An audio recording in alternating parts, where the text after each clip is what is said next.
반갑습니다, 여러분. 저희 하피스트 대표원장 성현재입니다. 그 비가 이렇게 오시는 와중에 어저께 비가 많이 와서 많은 분들이 이렇게 참석해 주실지 걱정을 좀 많이 했는데, 그래도 제 생각보다는 많은 분들이 와주셔서 되게 감사드리고요. 그 이번 취지가 저기 앞에 있는 글씨처럼 그 말 쓰고 보니까 좀 손가락이 좀 오글거리긴 하는데, 국내 최다 다리의 성형 사례 앤드 독보적인 기술력 하피스 다리 성형에 대한 궁금증을 모두 해결해 드립니다 라고 인 부제 갖고 말씀을 드립니다. 그 이유는 인터넷 같은데 이제 여러분들이 이제 모두 무슨 시술을 받거나 하실 때 보면은 정보를 찾아보잖아요. 근데 그 정보들이 제가 보기에는 좀 잘못된 정보들도 꽤 많이 있고, 또 실질적으로 여러분들 직접 궁금한 부분들이 아니고, 보통 이제 병원 같은 데서 이제 홍보나 마케팅 위주로 이렇게 올려 있는 여러 가지 내용들도 있다 보니까 약간 정확한 진실을 알기에 좀 약간 헷갈릴 수 있는 부분도 있을 거라고 생각해서, 저희가 이제 다리 성형을 이제 한 10년간 해왔고 하다 보니 이제 이런 그 위치에 있어서도 좀 책임 있게 좀 그 올바른 사실을 공개적으로 좀 알려드리고 싶은 마음도 있어서 이번 행사를 개최하게 되었습니다. 혹시 저한테 상담 받아보신 분 있으신가요? 예전 그 전에 저희 병원 오셔가지고 저희한테, 아니면 수술 한번 받아보신 분 있으시고, 그 다음에 다른 병원에서 오신 분도 계시나요? 그 보통 그 상담하시는 분들이 이렇게 와서 이제 보시기도 하시거든요. 아니면 의사 선생님들. 아니, 어저께도 그 대학병원에 계신 교수님 오셔서 수술 받고 가셨는데, 의사 선생님들 계시면 제가 말씀하기가 어떻게 초점을 맞추기가 되게 어렵거든요. 그러니까 여러 일반인들 맞는 그 수준에 맞춰서 말씀을 드리면 편한데, 의사 선생님들은 다 약간 그렇게 말씀드리면 약간 좀 따분한 감이 없지 않아 있으실 것 같아서 드리는 얘기인데요. 그러면 이런 거에 대해서 잘 모르시고, 저는 여러분들이 이제 정말로 종아리나 허벅지 쪽에 수술을 하려고 하신다는 그 가정하에서 저희가 하고 싶은 얘기, 드리고 싶은 메시지를 좀 전달하도록 할게요. 그 하피스 시술은 이제 크게 허벅지 쪽에 지방 흡입하고, 그 다음에 그 종아리 쪽의 근육에 대해서 우리가 컨트롤 하는데, 굳이 신체적인 구조는 다리이지만 그 조직학적으로 보게 되면은 근육하고 지방하고 신경, 요 세 가지 파트를 다룬다고 보시면 됩니다. 그 슬라이드 한번 보여주시겠습니까? 이게 지금 우리가 이제 의대 교과서에서 보이는 다리 사진은 이제 피부를 이제 벗겨낸 아나토미인데요. 그 종아리는 보시면 아시다시피 피부 밑에 있는 지방층이 한 5mm도 안 돼요. 되게 뚱뚱하신 분 말고는 대부분 여자들이 자기는 살이 많다고 생각하는데도 불구하고 지방을 초음파로 검사해 보면 3mm에서 5mm밖에 안 되고, 대부분은 다 근육으로 되어 있어요. 그러니까 다리 형태를 유지하는 가장 첫 번째 팩터는 뭐냐면 일단 뼈죠. 종아리 뼈가 어떻게 곧냐 아니면 휘어 있느냐에 따라 달라지는 거고, 그리고 그 위에 많은 열 몇 가지 것들이 다 저 근육이거든요. 근데 근육은 신경이 항상 운동을 지배를 하게 되어 있어요. 그러니까 우리 신경이 이제 소실이 되면 근육은 그 역할을 못 한다고 보시면 돼요. 그러니까 근육하고 신경은 항상 같이 가는 거예요. 예를 들어서 이 종아리 시술의 가장 근본적인 기본 원리가 뭐냐면 퇴축이라는 단어잖아요. 여러분들 그래서 이 종아리 시술 하시게 되면 꼭 서서 말씀드릴게요. 하게 되면은 종아리 퇴축술을 치는데, 퇴축이라는 단어가 태화돼서 축소시킨다는 얘기거든요. 그러니까 근육을 우리가 칼로 잘라서 없애는 것도 아니고, 단지 신경의 어떤 흐름을 줄여서, 예를 들어서 전구 같은 것도 이렇게 조절하면은 불이 얇아졌다가 또 세지면 강해지듯이 신경학적인 플로우를 좀 떨어뜨리면은 그 자체적으로 근육이 쫄아들거든요. 그걸 이용하는 거예요. 마치 우리 깁스를 오래 하고 있으면은 근육이 마른 것처럼. 근데 다리를 깁스를 시켜놓으면 제일 이쁠 거예요, 아마. 모든 근육들이 다 줄어드니까. 근데 그렇게 못 하잖아요. 먹고 살아야 되니까. 그래서 우리가 원하는, 그러니까 종아리 근육에서도 가장 많이 튀어나와 있는 이 알통 근육 요 두 개를 중심으로 해서 이 근육으로 가는 요 노란 신경을 살짝 차단을 해서 근육을 살짝 약하게 만들고, 약하게 만들어진 근육은 약간 이 다이어트 하는 것처럼 이렇게 마른다는 원리를 이용하는 거예요. 그런데 이게 예전에는 이게 우리나라에서만 시행되는 수술일 것 같아요. 제가 봐도. 그런데 이게 90년도 후반에 성형외과에서 원래는 어떻게 했었냐면 그 아이디어를 이용한 거죠. 신경이 없어지면 근육이 마를 것이다. 그래서 이쪽으로 이제 들어가요. 칼을 쫙 째고 피부를 째고 들어가서 박리를 하고 하다가 이 알통 근육으로 가는 신경을 찾아서 걔네들을 탁탁 잘라요. 그리고 꼬매고 나오는 거예요. 그러면 그 근육이 신경의 그 흐름을 다 못 받게 되니까 쫙 마르게 되는 거죠. 그러니까 그 당시만 하더라도 성형외과 선생님들은 어떻게 생각했냐면 안쪽의 근육을 줄여놔도 왜? 보시게 되면은 알통 근육은 두 개예요. 하나, 두 개. 다음 슬라이드 한번 보여주시겠어요? 하나 더. 하나 더. 하나 더. 여기 보면 잘 보이지 않으실지 모르겠지만 사람들은 대부분 이렇게 안쪽에 알통이 크게 이렇게 있고요. 그 다음에 이 뒤에 바깥쪽에 알통이 이렇게 있어요. 이 두 개의 알통이 있으니까 다시 앞에 그 아나토미로 들어갈게요.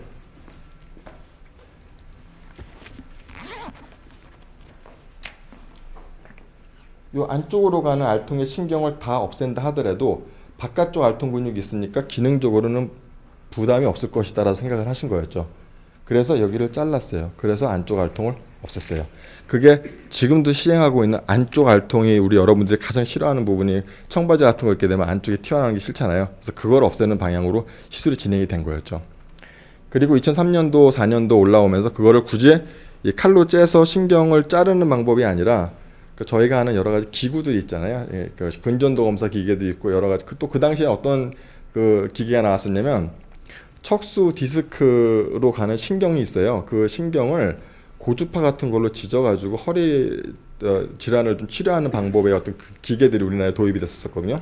그래서 그거를 가지고 뭐 저하고 지금 싱가포르에 계시는 저기 임 원장님이랑 그 임 교수님이라고 2003년도에 이거 굳이 뭐 칼로 째지 않고도 그런 시술을 통해서 신경을 좀 줄이면 분명히 우리가 그 볼륨을 좀 근육 볼륨을 줄일 수 있지 않겠냐 해서 시작한 게 그 당시예요. 우리 종아리 시절이 거기서 시작이 되는 거고.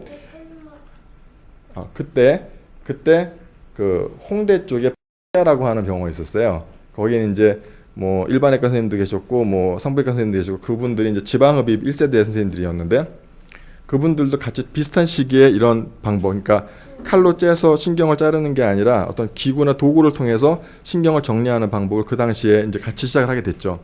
그 라는 병원이 나중에 이라는 그 병원이 됩니다. 2004, 5년도에 5년도, 6년도에 됐죠. 근데 그때 저희는 그 주로 하셨던 원장님들 저하고 재활의학과 정형외과 선생님들이었기 때문에 이게 아무리 안쪽 근육을 좀 줄인다 하더라도 기능적인 부분에 대해서는 좀 아직까지는 퀘셔너블한 단계였어요. 그래서 이걸 어느 정도까지 없애는 것이 이게 온전할 것인가에 대해서 좀 궁금하던 차에 좀 소심하게 좀 보수적으로 접근을 했고 그 당시 그 한국민 쪽 선생님들은 좀 공격적으로 안쪽 근육만 하니까 모양이 좀 안 이쁜 것 같아. 그러니까 바깥쪽 근육까지 같이 하니까 사이즈가 많이 감소돼. 이런 식으로 해서 좀 공격적으로 이제 이런 시술을 시행하게 됐죠. 그러다 보니까 이제 뭐든지 과하면 탈이 난다고 문제가 생겼어요. 그러니까 종아리 시술이 하게 되니까 그 원인은 이제는 알겠는데 그 당시에 많은 분들이 시술을 받고 이제 종아리에 단축이 생긴 까치발 현상이 벌어지게 된 거였어요. 쭉 뒤로 한번 빼줘 보세요. 그래서 그게 이제 그 환자들 입장에서는 기능적인 부작용으로 이어졌고 더 계속 가죠. 더 쏙. 예. 다 저는 기능적인 부작용이 됐고 이게 이제 이슈가 돼 가지고 한국 여자들 다리 이뻐지려고 신경 어떤 시술 한다고 했을 때 까치발 돼 가지고 뭐 소송냈는데 결국 병원이 패소를 했죠. 그래서 그 병원이 없어졌어요. 그러니까 사람들은 종아리 시술하면 무조건 까치발로 다 연결되는 어떤 이상한 공식이 생겨버렸는데 이분도 이제 저한테 올해 대전에서 하셨던 분인데 여기가 들려 있는 거거든요. 뒤에가. 그래서 다음 슬라이드. 꺾어봤자 요거밖에 안 돼요. 발 꺾어지는 게. 그런데 좀 피가 좀 묻어있죠. 이게 시술을 좀 했어요. 그러니까 아킬레스 연장술이 아니라 근육만 연장해준 시술을 해서 늘려놔서 이렇게 정상적으로 돌려놨고 다음 전에 거요. 네, 그래서 이렇게 떴던 게 이렇게 붙어버렸죠. 그래서 정상 보행이 됐는데 이게 생기는 원인이 제가 오늘 여기 뭐 공개적으로 말씀드리는 거긴 하겠지만 종아리 퇴축술이 갖고 있는 부작용은 아니에요. 이거는 많이들 그렇게 알고 계시는데 이거는 왜 생기는 거냐면 여기 나와 있는 것처럼 근육이 이렇게 괴사가 된 거거든요. 퇴축이라는 단어랑 괴사라는 단어는 다른 거예요. 퇴축은 그러니까 생리학적으로 이렇게 쫄아드는 거고 괴사는 완전히 그 근육이 생명학적으로 완전히 없어지는 걸 썩어버린 걸 얘기하는 거거든요. 그게 왜 생기냐면 요런 시술을 할 때 알코올 같은 약물을 좀 쓰기도 해요. 의사들이.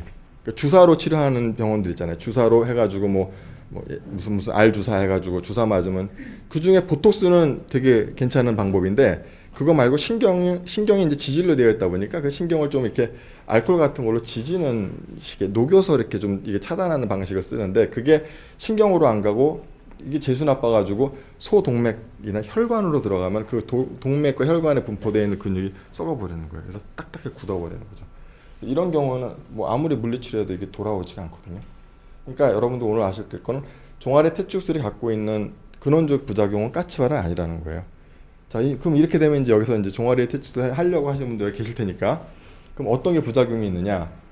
그 어떤 모든 의료 시술은 전부 다 이렇게 좀 부작용이 내포될 수밖에 없어요. 어떤 시술이든 그 중에 뭐 가장 뭐 출혈, 감염 맨날 우리가 말씀드리는 것처럼 그런데 종아리는 이게 근육이다 보니까 이 근육이 가지고 있는 고유한 성질을 어느 정도 지켜가면서 수술을 해주는 게 중요한데 자칫 좀 그게 좀 과하게 되면 좀 많이 좀 근육이 약해지는 느낌을 받으실 거예요. 자, 다시 처음으로 넘어갈게요. 그래서 제가 약간 좀 말이 좀 왔다 갔다 하는데 이 안쪽의 알통을 정리하는 시대에서 이 알통만 정리를 하니까 모양이 별로 안 이뻐요. 그래서 저희도 조금씩 이제 그 단계를 좀 강하게 이렇게 좀 시술이 진행이 됩니다. 그래서 저한테 2005년도, 6년도에 받으셨던 분들은 지금 좀 많이 다 근육들이 많이 형성이 되셨을 거예요. 그 당시에는 이렇게 세게 할 수가 없었고 거기에 대해서 정확한 에비던스가 없었기 때문에 근데 지금은 좀 그거보다는 좀 더 강해지긴 했으나 대신에 바깥쪽까지 같이 시술을 하게 돼요. 그게 한 2008년도부터 저희가 진행을 했고 요 안쪽 그 종아리 근육이라고 하는 건 이렇게 바탕 근육이라고 하는 가자미 근이 이렇게 있고요. 그 위에 알통 근육이 두 개가 올려 있거든요. 그러니까 안쪽 알통 근육과 바깥쪽 알통 근육을 하다가 지금에는 그 두 개의 알통 근육 말고 그 안쪽에 있는 가자미 근도 좀 줄이는 방향으로 시술이 진행되고 있어요. 왜냐하면 이 아킬레스 건이라 그러잖아요. 이 건이 만나는 근육들이 그 세 개의 근육이에요. 안쪽 비복근, 바깥쪽 비복근, 가자미근. 이 세 개 같이 만나서 이 아킬레스가 형성이 되거든요. 그러니까 그 세 개를 전부 다 조금씩 줄이게 되면 밸런스 있게 그 형태 그대로 줄어지는데 어느 하나가 너무 쑥 들어가게 되면 여러분 또 잘 아시는 거 있잖아요. 보상 발달. 얘가 너무 쑥 들어가게 되면 다른 쪽 근육이 커져요. 왜? 우리는 직립보행을 하잖아. 아무리 운동 안 하려고 조심한다 하더라도 산에도 갈 수 있고 살다 보면 뭐 이제 여러 아가씨들이 많으실 테지만 이제 결혼도 하실 거고 아기도 갖고 몸도 늘어나고 살도 찌고 하다 보면 종아리는 부담이 많아지니까 그러면 그럴수록 어느 한쪽을 딱 잡아버리게 되면 나머지 근육이 커질 거 아니에요. 그래서 지금 컨셉은 역사를 말씀드리는 이유는 뭐냐면 이렇게 흘러와서 지금 이런 컨셉이 잡혀졌다는 얘기예요. 그러니까 종아리 수술을 받으려고 하시게 된다면 가급적이면 어느 한 부분만 물론 그럴 필요도 있어요. 왜냐하면 예전에 수술을 받았는데 한쪽이 너무 꺼져버려서 다른 쪽을 할 경우가 아니라면 이제 처음 이제 이 다리를 좀 매만지고 손을 보실 거라면 전체적으로 같이 이렇게 아우러서 가는 게 좋아요. 그래야지만 같이 줄어들어요. 그래야 모양이 제일 이뻐지는 결과가 나오는 겁니다. 다음 보실게요. 그래서 지금 요 사진은 원래 다리가 요 다리였고 이게 아마 2014년도쯤 될 것 같아요. 작년 아마 1월인가요? 2월인가요? 1월인가요? 네, 1월이었고 요게 이제 어저께 다리인데 지금 제가 이 분을 저희한테 수술 받으셨던 분인데 어제 경과를 보러 오셨다가 너무 이게 케이스가 잘 나와서 제가 또 드릴 말씀도 있고 해서 오늘 이 자리에 한번 오시라고 간곡히 부탁을 드렸고 저희 뒤에 앉아 계시거든요. 실제 하신 분이신데 손 한번 감사합니다. 네. 그래서 이 다리도 보면 안쪽에 알통이 이렇게 있어요. 그죠? 그리고 여기 바깥쪽 알통이 이렇게 있어요. 두 개. 이게 비복근. 그 다음에 그 뒤에 이렇게 가자미근이 이렇게 있는 거예요.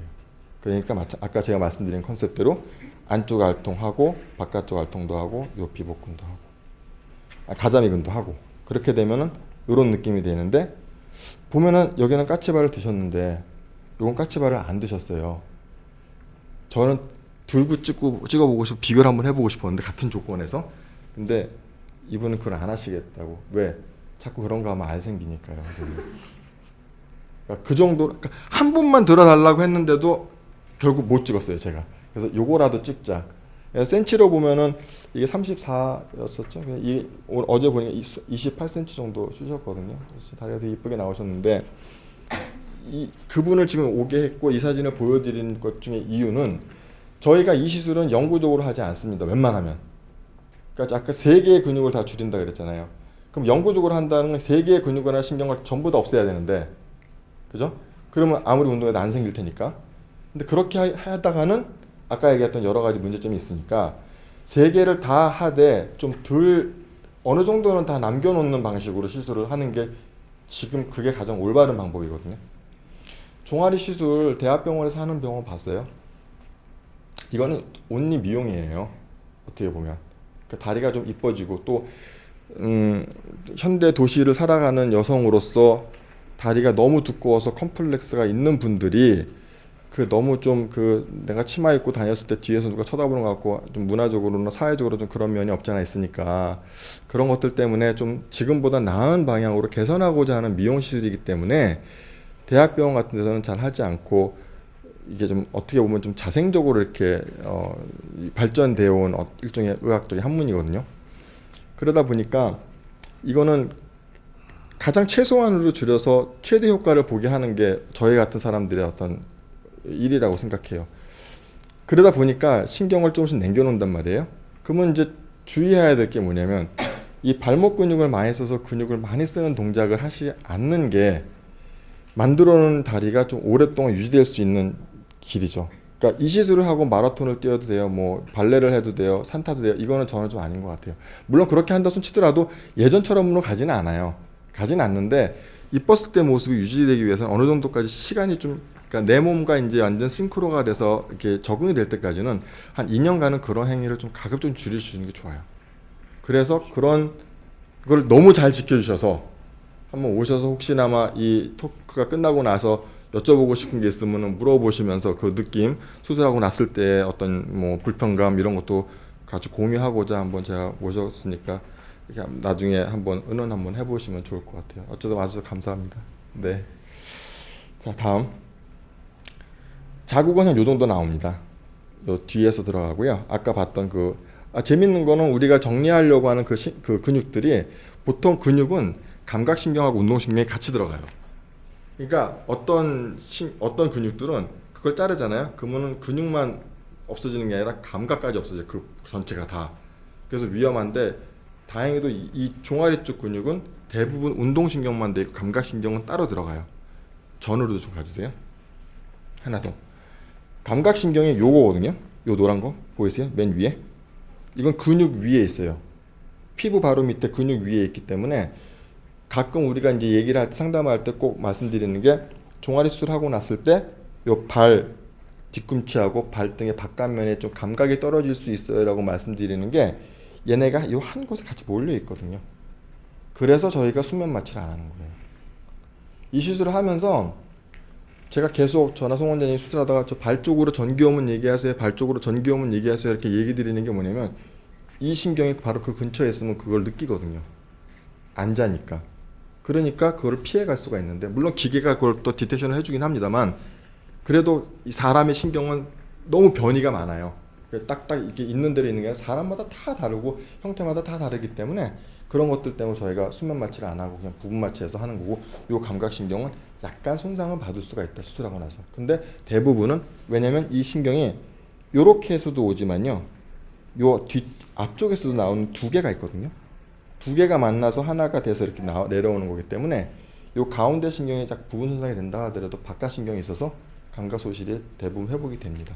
다음.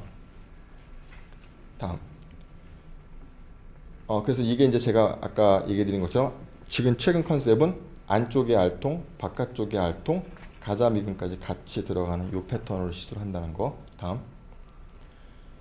그러면 이제 여기서 이제 많은 분들이 또 이제 여러 가지 고민을 하시는 것 중에 하나가 대부분 사람들은 이제 오늘 이제 이런 교육을 받으셨으면 그래 안쪽 알통보다도 전체적으로 하는 게 좋겠다 이렇게 생각하실 텐데 많은 사람들은 그래도 안쪽 알통이거든요. 이분도 그랬어요. 오자마자 안쪽 알통을 좀 해달라. 이래서 왔는데 헤어 디자이너시거든요. 그럼 안쪽 알통을 하게 되면은 안 그래도 다른 쪽 근육이 강한데 이 센 근육을 죽이게 되면 다른 쪽 근육이 이렇게 커질 수밖에 없거든요. 이 사진은 안쪽 알통을 하지 않았어요, 아예. 그러니까 개념을 좀 바꿔줬으면 좋겠어요. 안쪽 그 알통을 안 해도 요 다리가 이렇게 될 수 있으니까 굳이 알통에 국한해서 집착할 필요는 없는 거라는 거죠. 네. 그러니까 사람의 눈이 되게 비슷비슷해서 그러니까 안쪽 알통이 쑥 없어서 까져 보이게 되면 저 사람 뭐 했을 것 같다 이상하다라고 느껴지지만 안쪽에 알통이 약간은 있으면은 그거는 좀 봐줄만 한 거예요. 대신에 동양 여자들이 대부분 다 다리가 휘어 있거든요. 오히려 바깥쪽을 줄이게 되면 더 고다 보이고 길어 보이는 효과가 있기 때문에 최근에는 좀 이런 식으로 제가 유도를 좀 많이 하는 편입니다. 예, 다음. 자, 그러면 이제 또 근육을 줄이는 방법 중에 두 번째 방법은 또 보톡스라는 게 있죠. 그건 되게 괜찮은 방법 중에 하나예요. 제가 봐도 보툴리는 톡신 A라는 게 들어가서 신경하고 근육의 접합부에 붙어서 걔네들이 이용해서 근육이 약해지는 건데 이것도 잘 맞아야 되는 게 이게 종아리 수술을 하고 싶은데 이게 좀 시술을 하려니까 좀 무섭고 겁나고 그러니까 좀 간단하게 보토스는 될 것 같으니까 들어간단 말이에요. 근데 보토스도 대부분 이제 병원에 가시게 되면 요렇게 안쪽 알통 위주로 놓으시겠죠. 그러니까 제가 아까 컨셉을 잡아드린 게 안쪽 알통을 너무 많이 없애지 말라. 걔는 좀 내버려 두는 게 좋다. 근데 또 이 보토스가 또 이게 생각보다 이게 효과가 오래 가요. 왜냐면 보토스 자체의 양리작용은 영구적입니다. 근데 그게 왜 6개월, 3개월만 지나면 다시 이렇게 이렇게 효과가 없다고 얘기하냐면 대부분 사람들이 보톡스를 눈가 주름이나 주름 없앨 때 맞잖아요. 근데 주름을 없애는 근육이 있어요. 주름 없애주는 그러니까 주름을 만드는 근육에다 보톡스를 놓는 거예요. 그러면 주름을 만드는 근육이 한동안 움직이지 못하는 거거든. 움직이지 않으니까 피부가 이렇게 접혀지지가 않으니까 주름이 없는 것처럼 보이는 거죠. 근데 그 사람 맞고 나면 웃어도 웃는 것 같지 않고 좀 어색하잖아요. 근데 3개월이 지나면 이게 근육이 움직여져요. 움직여지니까 주름이 잡히는 거니까 사람들은 보통 3개월밖에 효과 없다고 얘기하는데 그 움직여진다 하더라도 그때 그 눈가 주변에 있는 근육을 뜯어서 보면 아마 원래 맞기 전보다 얇아져 있을 거예요. 왜? 이 약은 이 보토스는 붙어가지고 그냥 영구적으로 붙어 있는 거니까 또 다른 신경이 약간 미세하게 자라서 붙어와가지고 근육이 움직여지는 거기 때문에 근육 자체는 얇아지기 때문에 속설이 사각턱 같은 보토스 맞을 때 반복적으로 맞으면 줄어든다 그러잖아요. 이를 가는 사람이 아니라면 그게 어느 정도 make sense 한 거죠. 그러니까 보토스 잘 맞으면 좋은 건데 오래 가요 생각보다. 그러니까 이분 1년 전에 맞았는데도 불구하고 이게 계속 안 돌아오는 거죠. 패여가지고. 왜냐면 보톡스가 효과가 있는 그 부위가 어디냐면 전에 여기에 효과가 많이 있어요. 여기에 보톡스가 효과를 볼 수 있는 해부학적 위치가 요 동네에 많아요. 그러니까 같이 쭉 동량을 놓는다 하더라도 여기는 훅 꺼져 보이는 거죠. 다음. 그래서 이렇게 보이는 거예요. 보토스를 맞더라도 제대로 좀 올바르게 아까 말씀드린 것처럼 가자미근도 맞고 안쪽 알통, 바깥쪽 알통 다 같이 맞아주면 좋은데 양이 많이 들어가니까 보토스가 필요하기도 합니다. 저희 같은 경우는 앞쪽 근육들 있죠. 정강이 위에 있는 이렇게 발을 이렇게 걷어 올릴 때 쓰는 근육이 있어요. 다시 전. 네, 여기는 신경 어떻게 처리가 안 되거든요. 이쪽에다 보토스를 놔요. 그러면은 뒤에도 좀 좋아지고 앞에도 좋아지고 해서 같이 전체적으로 다 좋아지는 느낌이 납니다.